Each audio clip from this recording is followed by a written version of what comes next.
Salut tout le monde. Bonjour à tous. C'est l'équipe de Carotti Show pour un nouveau tuto sur la forêt noire. Donc pour faire une forêt noire, il nous faut une génoise au chocolat. Pour ça il nous faut 4 œufs, 100 g de farine, 20 g de cacao noir en poudre, 125 g de sucre. Je mets mes 4 œufs dans la cuve d'un batteur avec mon sucre. Et l'idée c'est de faire un ruban. Donc je vais monter tout ça à environ 35 degrés au bain-marie. On cuit notre sucre avec les œufs pour obtenir un ruban en refroidissant avant d'ajouter nos poudres.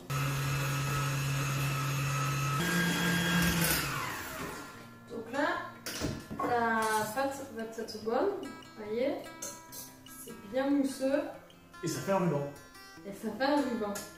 Et là, nous allons ajouter notre farine avec notre cacao en poudre. Donc on mélange délicatement, pas que la mousse retombe.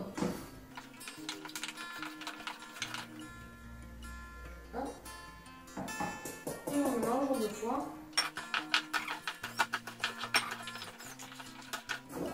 Une fois qu'on a bien mélangé, on le verse dans le moule.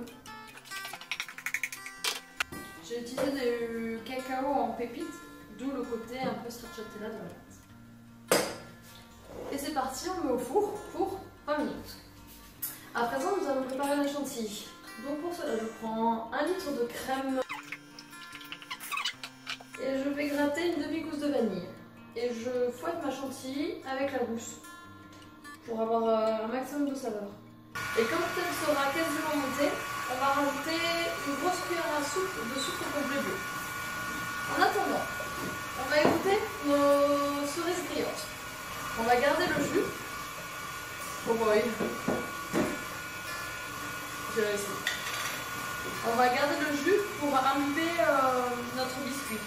Ça le rendra bien moelleux et ça apportera un petit goût de griotte en plus.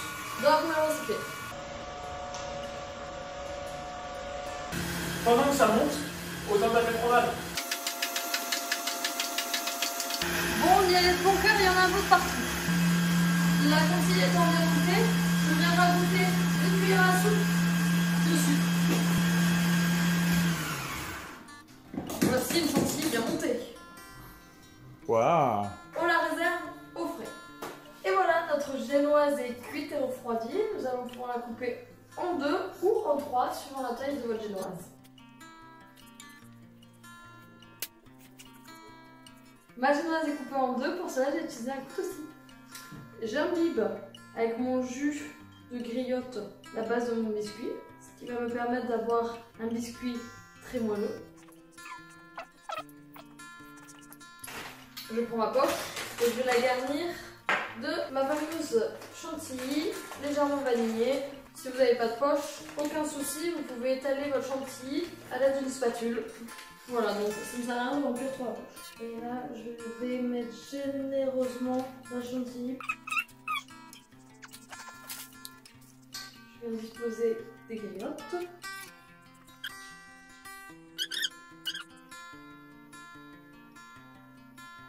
On met la deuxième couche sur notre chantilly et nos griottes. On réitère l'étape de l'imbibage.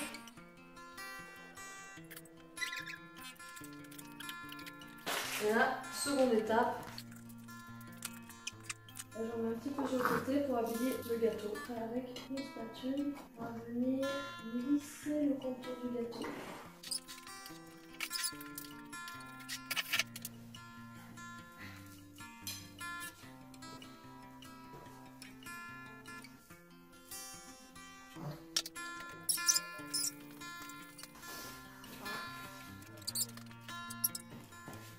Et voilà, nous avons coupé notre gâteau, mis notre chantilly, des cerises.